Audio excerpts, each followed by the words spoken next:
தொகுதி மறுவரையறையில் தென் மாநிலங்களுக்கு பாதிப்பு வந்தால் திமுக உறுதியாக எதிர்க்கும் என்று திமுக எம்பி திருச்சி சிவா தெரிவித்திருக்கிறார். டெல்லியில் நாடாளுமன்ற அனைத்துக் கட்சி கூட்டத்திற்கு பிறகு திமுக எம்பிக்கள் டி.ஆர். பாலு மற்றும் திருச்சி சிவா ஆகியோர் செய்தியாளர்களிடம் பேசினர். அப்போது ஒத்திவைப்பு தீர்மானம் வழங்கப்பட்டுள்ள நிலையில் நாடாளுமன்றத்தின் இரு அவைகளிலும் மேகதாது பிரச்சினை குறித்து திமுக சார்பில் குரல் எழுப்பப்படும் என டி.ஆர். பாலு தெரிவித்தார். மேகதாது மசோதாவினுடைய குறிப்புகள் வந்த பிறகு தெளிவாக உங்களுக்கு சொல்ல முடியும்.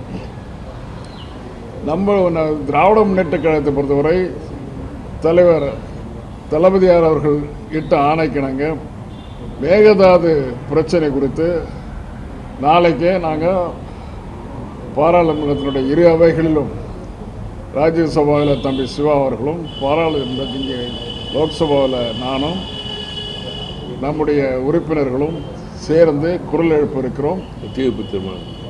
ஒத்திவைப்பு தீர்மானம் கொடுத்து நேற்றே கொடுத்தாச்சு. ஒத்திவைப்பு தீர்மானம் கொடுத்தாச்சு. அது நாளைக்கு வரும். நாளைக்கு திரும்பவும் அதை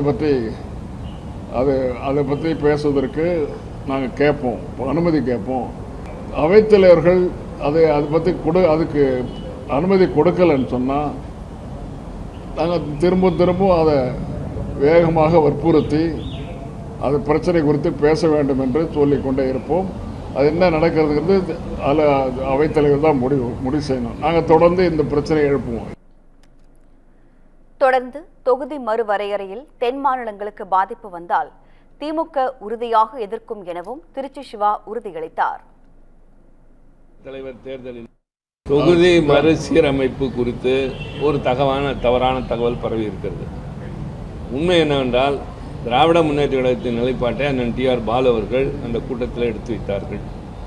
அரசாங்கம் இது தொடர்பாக எந்த திசையில் எப்படி செல்ல இருக்கிறது என்று தெளிவாக தெரியவில்லை.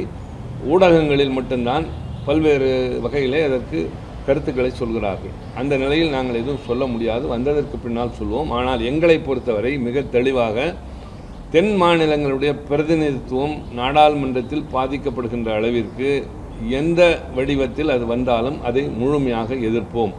இதில் எந்தவிதமான மாற்று கருத்தும் இல்லை. திராவிட முன்னேற்ற கழகம் அதில் உறுதியாக இருக்கின்றது. மேலும் தொகுதி மறுவரையறை தொடர்பாக திமுக நிலைப்பாடு குறித்து தவறான தகவல் பரப்பப்படுகிறது என்றும் அவர்கள் கூறினர்.